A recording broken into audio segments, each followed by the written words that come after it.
최초의 만남. 9살 때부터 나는 줄곧 한 가지 열망만을 가져왔다. 그것은 자동차 경주였다. 3년 전 이 분야에 관한 전문지를 창간한 것도 남을 앞지르기 위해 자기 자신을 극복해야 하는 이 스포츠의 열광적인 세계 속에 몰입하고 싶었기 때문이었다. 어렸을 때부터 나는 항상 경주용자의 선수가 되는 것을 꿈꾸었고 나 자신이 위대한 팡주오의 뒤를 잇는 것을 상상하곤 했다. 잡지 관계로 여러 번의 경기에 참가하다 보니 나의 경주 실력은 상당하다고 할 정도가 되었고 지금은 10여 개의 트로피가 내 아파트를 장식하고 있다. 1973년 12월 13일 아침 내가 크레르몽 페랑에 우뚝 솟은 화산으로 갔던 것은 드라이브를 즐긴다기보다는 맑은 공기를 마시고 싶었기 때문이었다. 또 근 1년간 경주용 트랙에서 트랙으로 쫓아다니면서 늘 차받기 위해서만 살았기 때문에 다리가 못 견딜 지경이었다. 아침 공기는 차갑게 느껴졌고 하늘은 안개가 낀 회색빛이었다. 나는 걷기도 하고 뛰기도 하면서 차를 세워둔 길을 벗어나 퓨이 드 라 소라의 분화구 중심으로 갔다. 그곳은 여름에 가족과 함께 자주 놀러온 곳이었다. 얼마나 웅장한 풍경이었던가. 수천 년 전 내가 발을 딛고 있는 땅 속에서 뜨거운 용암이 분출되어 나왔다는 사실이 믿어지지 않았다. 지금도 화산재 속에는 장식용이 될 수 있는 화산탄을 발견할 수가 있다. 햇빛을 받지 못해 난쟁이가 된 식물들은 프로방스 지방의 나무들을 연상케 했다. 그곳을 떠나기 전 나는 다시 한번 화산재의 퇴적으로 생긴 휘어진 산의 정상을 바라보았다. 스키를 타듯 이 급경사면을 신나게 미끄러져 내려가면서 얼마나 즐거워했던가. 그때 돌연 나는 안개 속에서 붉은 빛이 반짝이는 것을 보았다. 헬리콥터 같은 것이 내 쪽으로 내려왔다. 헬리콥터라면 소리가 들렸을 텐데 아무 소리도 가는 바람 소리조차 들리지 않았다. 기구일까? 기체는 20m 상공에 떠 있었으며 납작한 모양을 하고 있었다. 비행 접시였다.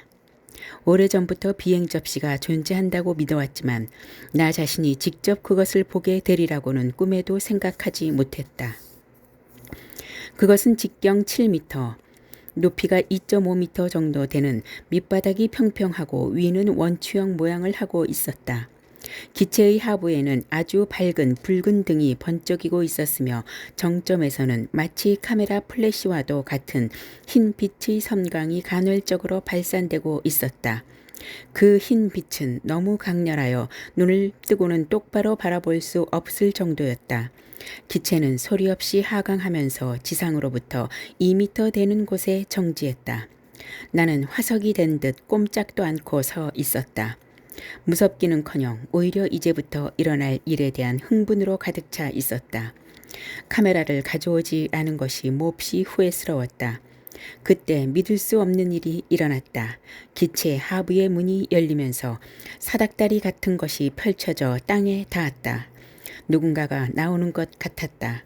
나는 그것이 어떤 모양을 하고 있을까 궁금했다.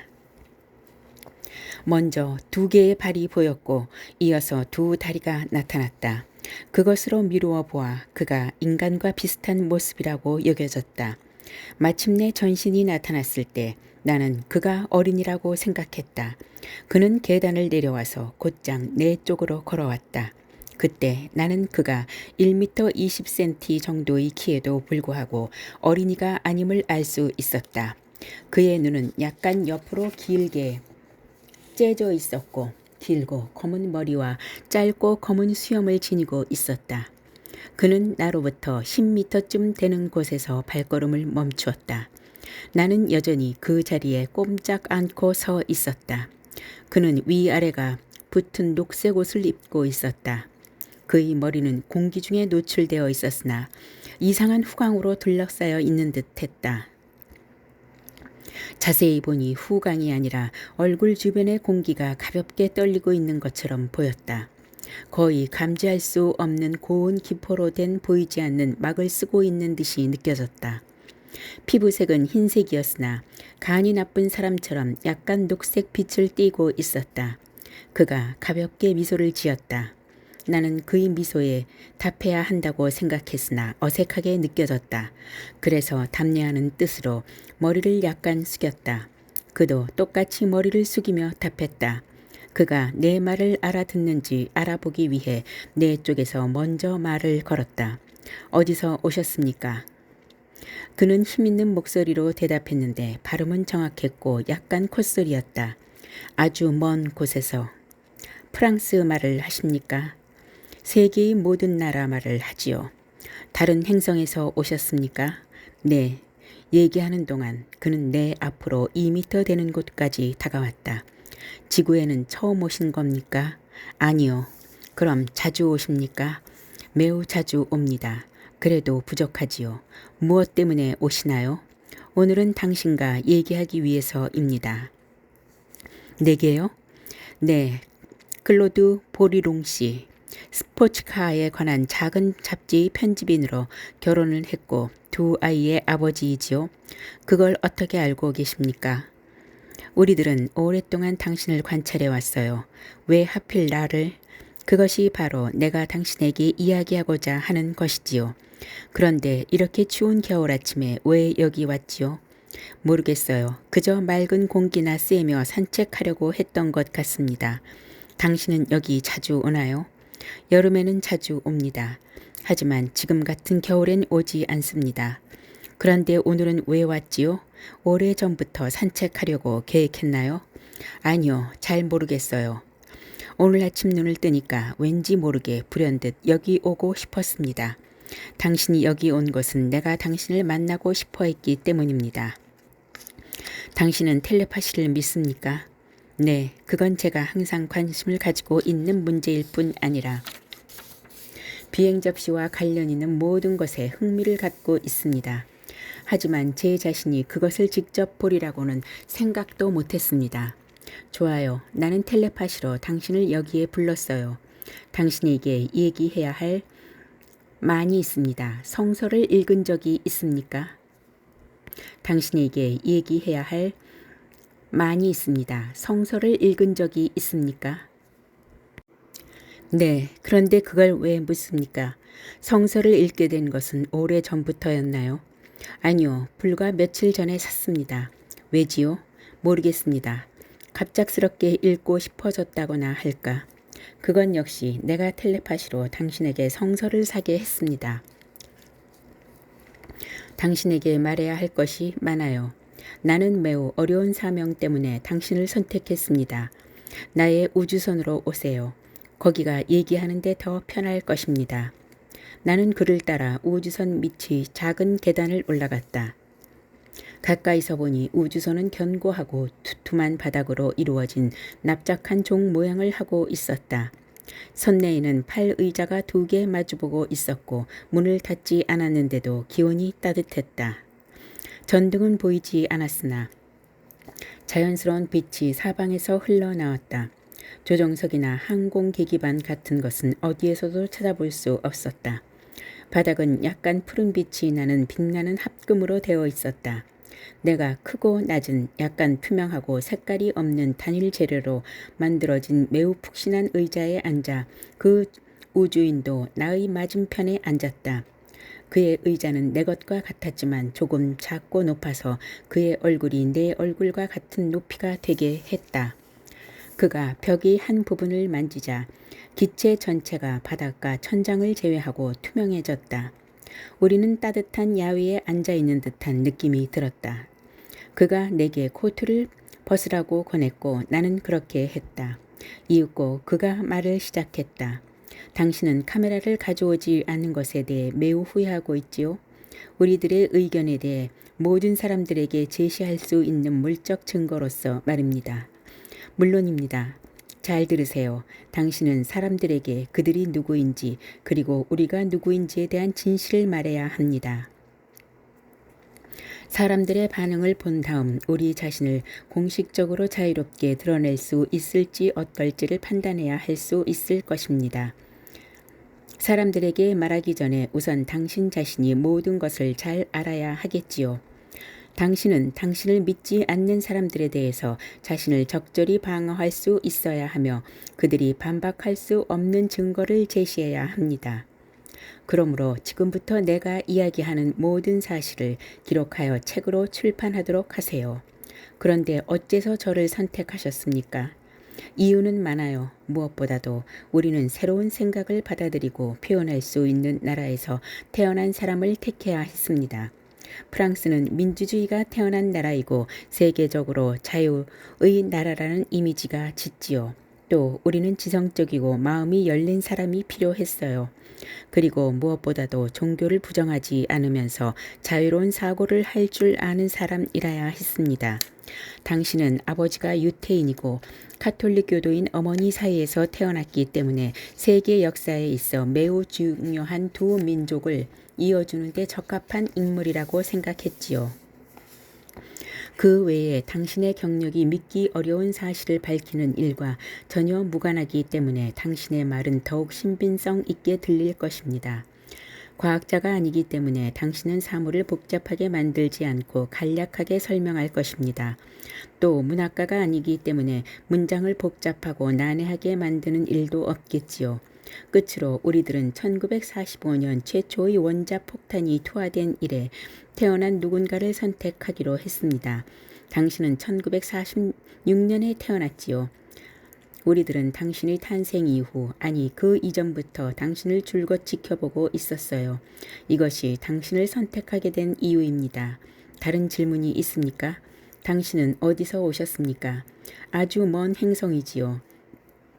그래서 이 행성에 대해서는 지구인이 현명하지 않을 경우 우리들의 평화가 교란될 우려가 있으므로 더 이상 이야기하지 않기로 하겠습니다.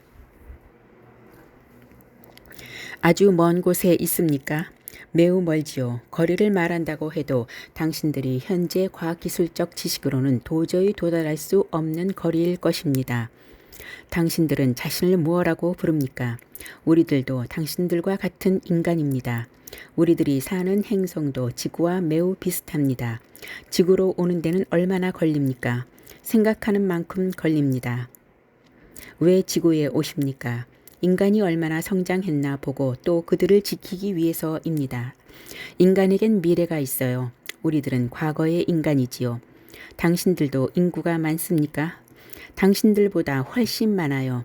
당신들의 행성에 가보고 싶은데 가능할까요? 안 돼요. 우선 대기가 다르기 때문에 당신은 그곳에서 살 수가 없어요.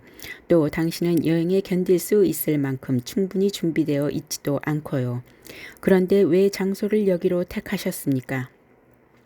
화산의 분화구는 침입자의 시선을 차단할 수 있는 적당한 곳이지요. 이제는 떠나야 할 때가 되었군요. 내일 같은 시간에 성서를 지참하고 필기도구를 가지고 오세요. 금속제 물건은 가져오지 않도록 하세요. 나를 다시 만나고 싶다면 이 회견에 대해서 아무에게도 얘기해선 안 됩니다. 그는 작은 계단까지 나를 배웅하면서 코트를 건네주고 손을 흔들었다. 이윽고 계단이 물러가고 기체의 문이 소리 없이 닫혔다. 우주선은 아무 소리도 없이 400m 정도 상승한 다음 안개 속으로 사라졌다. 밝혀진 진실, 창세기. 다음 날 나는 수첩과 펜 그리고 성서를 가지고 전날의 그 장소에 갔다. 우주선은 약속 시간에 나타났다. 그 우주선은 나를 반기면서 우주선 안으로 안내하고 안락의자에 앉게 했다. 나는 이 회견에 관해 아무에게도 가족에게조차도 말하지 않았다. 그는 이러한 나의 신중한 태도에 대해 매우 기뻐했다. 이어 그는 내게 필기하라고 권하면서 말을 시작했다. 아주 오래전 아득한 저쪽에 있는 우리들의 행성에서는 당신들이 이제 막 도달하려는 과학기술적 수준에 이미 도달했습니다. 과학자들은 시험관 안에서 원형적 형태의 배아기에 있는 생명, 즉 살아있는 세포를 만들기 시작했습니다. 모두들 흥분했지요. 그들은 기술을 완벽하게 발전시켜서 마침내 작은 동물들을 창조하기에 이르렀습니다. 이 무렵 우리들이 행성 정보와 여론은 사회에 위험을 가져올 수 있는 괴물을 만들어낼 것을 우려하여 과학자들의 실험을 중지시켰습니다. 실제로 이러한 동물 중 하나가 도주해서 사로잡히기까지 몇 명의 희생자가 나기도 했습니다. 이와 병행해서 행성간 그리고 은하간의 우주 탐사가 상당히 진전되었기 때문에 과학자들은 자신들의 생존에도 적합하고 또 실험도 계속할 수 있는 모든 조건을 갖추고 있는 행성을 찾아 먼 우주 여행을 떠났습니다. 그리하여 그들이 선택한 곳에 당신들이 살고 있는 지구였습니다. 이것이 내가 당신으로 하여금 성서를 지참하게 한 이유입니다. 성서 안에는 진실에 대한 기록이 있기 때문입니다. 다만 고도의 기술적인 사실들을 이해할 능력이 없었던 고대의 사람들이 기록하는 과정에서 기록된 사건들을 신비적이거나 초자연적인 힘에 의한 것이라고 믿었기 때문에 그 의미가 다소 변형되어 버렸지요. 성서 안에서는 이제부터 내가 당신에게 해석해 주는 부분만이 중요합니다. 다른 부분들은 대체로 시적인 잔소리에 지나지 않기 때문에 말하지 않기로 하겠습니다. 그러나 성서를 필사할 때는 하찮은 부호 하나라도 고치면 안 된다는 엄격한 규칙 때문에 비록 신비적이거나 의미 없는 문장들이 덧붙여지기는 했지만 수천 년에 걸쳐서도 원래의 깊은 의미가 보존되어 왔습니다.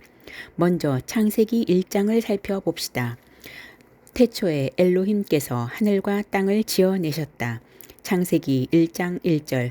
성서에서 하나님으로 잘못 번역되고 있는 엘로힘은 히브리어로 하늘에서 온 사람들을 의미하며 복수형으로 되어 있습니다.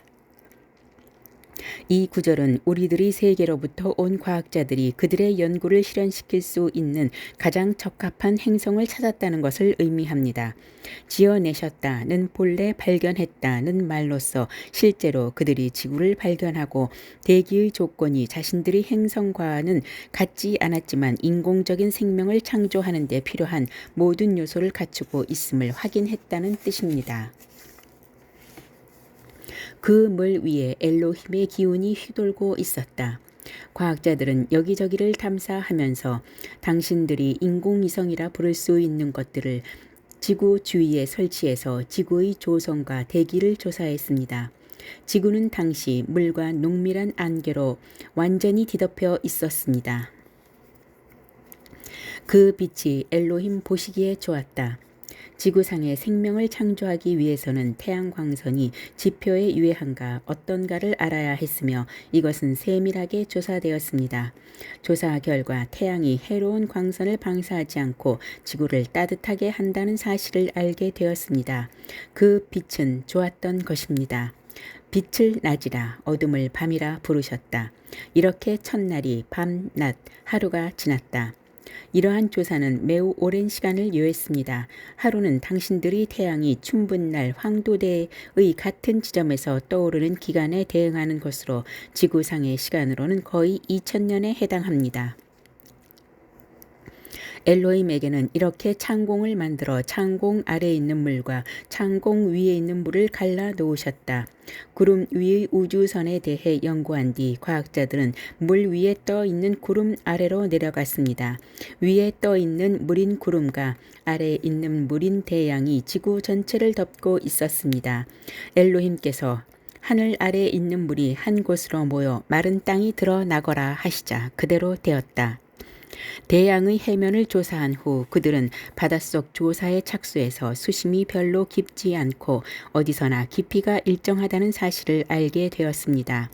그래서 그들은 매우 강력한 폭발물을 이용해 불도저와 같이 대양의 바닥으로부터 물질을 들어 올려 한 곳에 쌓아서 땅덩어리를 만들었습니다. 이것이 대륙이 된 것입니다. 태초에는 지구상에 단 하나의 대륙만이 있었습니다. 당신들의 과학자들도 현재의 모든 대륙이 하나의 땅덩어리로부터 분리되었으며 이것을 모두 한데 끼워 맞추면 하나의 완전한 대륙이 된다는 사실을 알고 있었습니다. 엘로힘께서 땅에서 푸른 움이 돋아나거라 땅 위에 나달을 내는 풀과 씨 있는 온갖 과일나무가 돋아나거라 하시자 그대로 되었다. 과학자들은 이 멋지고 거대한 실험실에서 화학 물질로부터 식물의 세포를 창조했으며 이로부터 방대한 종류의 식물이 만들어졌습니다. 그들은 가장 기본적인 조건, 즉 생식의 모든 노력을 기울였습니다. 말하자면 생명을 가진 풀잎들은 스스로 번식할 수 있어야만 했습니다. 과학자들은 여러 연구팀으로 나뉘어져서 이 거대한 대륙의 여기저기로 흩어져 갔습니다. 각 팀은 그 지역의 기후와 그들의 재능에 따라 다양한 종류의 식물들을 만들어냈습니다.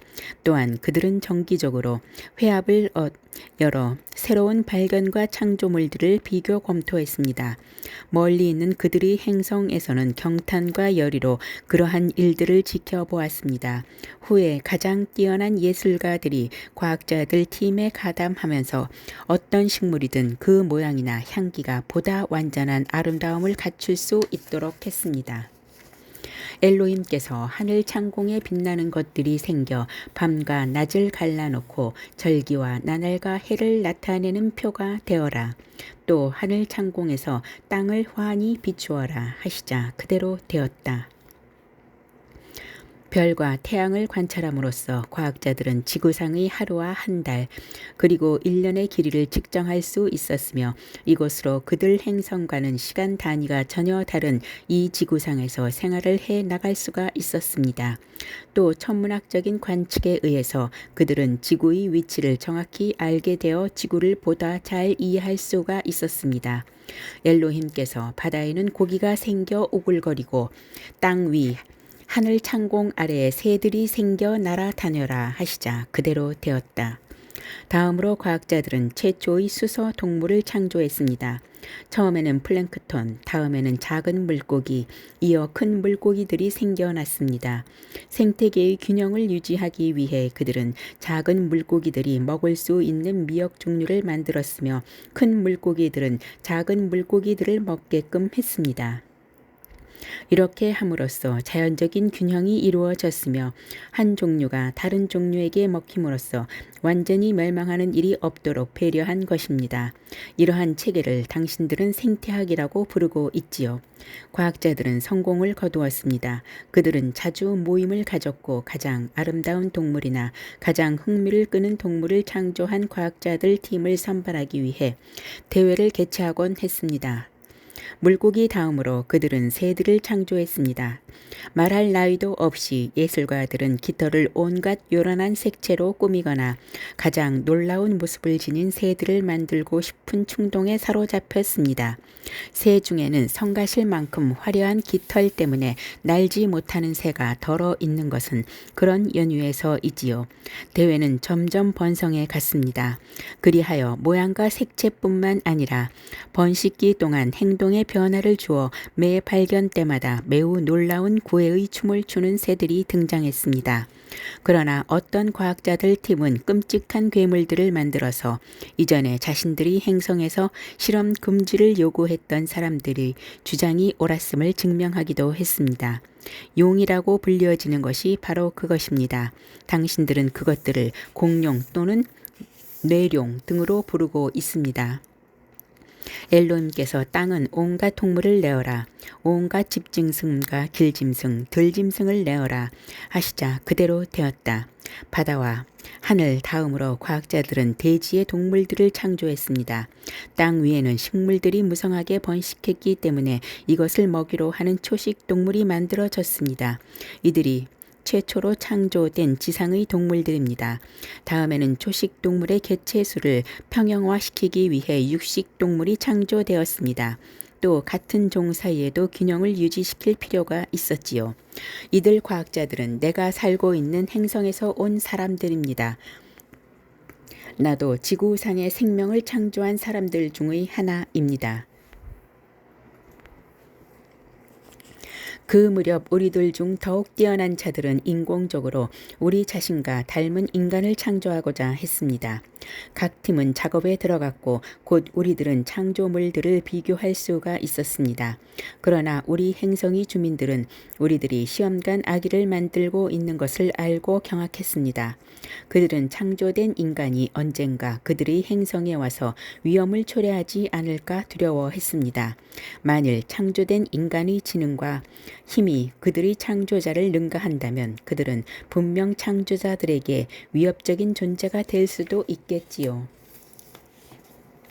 그런 까닭에 우리들은 인간에게 과학 지식을 주지 않고 원시적인 상태로 생존하게 했으며 또 우리들의 활동을 신비화시킬 필요를 느꼈습니다.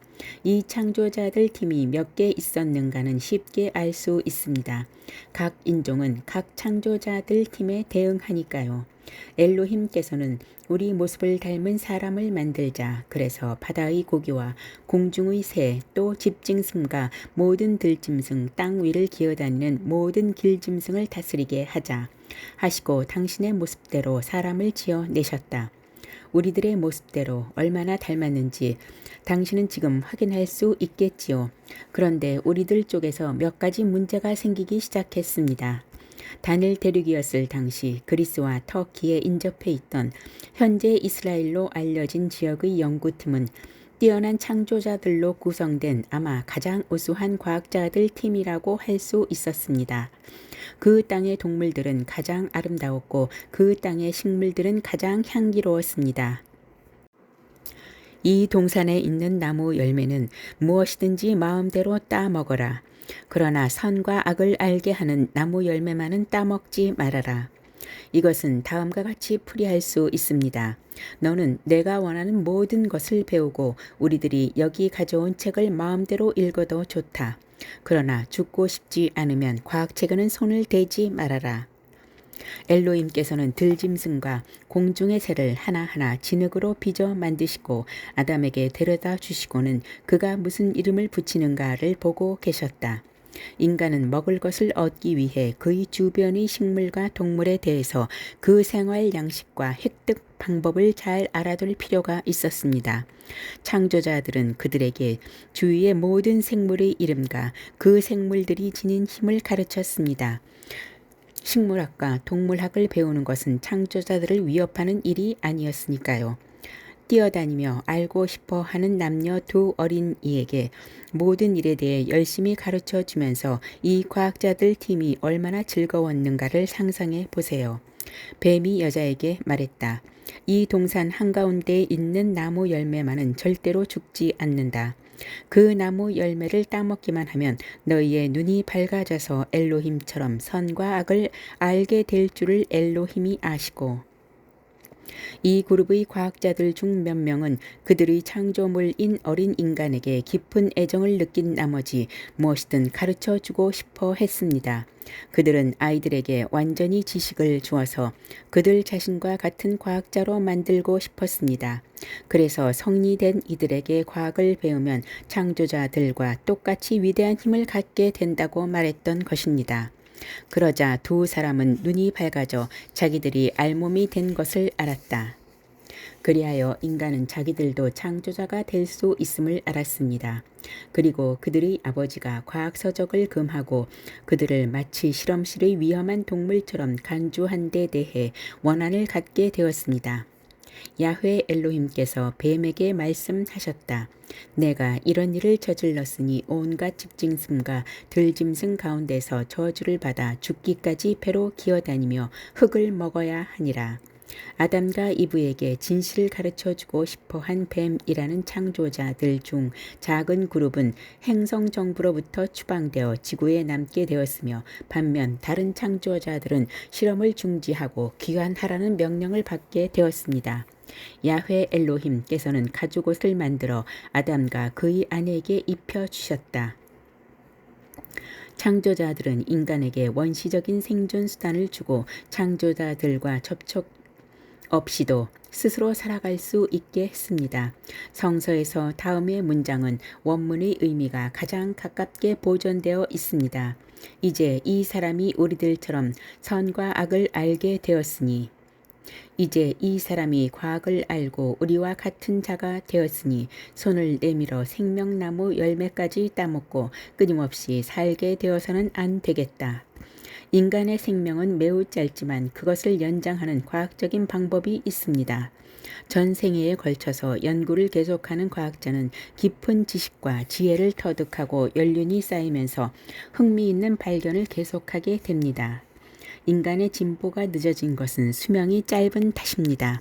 만일 인간의 수명이 10배나 길어진다면 인간의 과학 지식은 멋진 비약을 할 것입니다. 만약 인간의 수명이 처음부터 길었다면 인간의 능력이 우리들보다 약간 앞서기 때문에 매우 빠른 시간 내에 우리들과 동등해졌을 것입니다. 인간은 자신이 간직하고 있는 가능성에 대해 잘 모르고 있습니다. 특히 이스라엘 민족은 이미 언급한 대화에서 과학심사위원회에 의해 지구상에서 가장 지성적이며 천재에 가까운 인종으로 선출된 바 있습니다. 그들이 항상 선민으로 간주된 것은 바로 이 때문이지요. 확실히 그들은 자기들의 창조 작업을 평가하기 위해 모인 창조자들 팀 전체에 의해 선출된 민족입니다. 이 종족으로부터 많은 천재들이 배출되고 있음은 당신도 잘 알고 있을 것입니다. 이렇게 아담을 쫓아내신 다음 엘로힘은 동쪽에 거룹들을 세우시고 돌아가는 불길을 장치하여 생명나무에 이르는 길목을 지키게 하셨다. 창조자들은 인간이 과학 지식을 훔치는 것을 막기 위해 그들의 거주지 입구에 원자 파괴 무기로 무장한 병사들을 배치한 것입니다.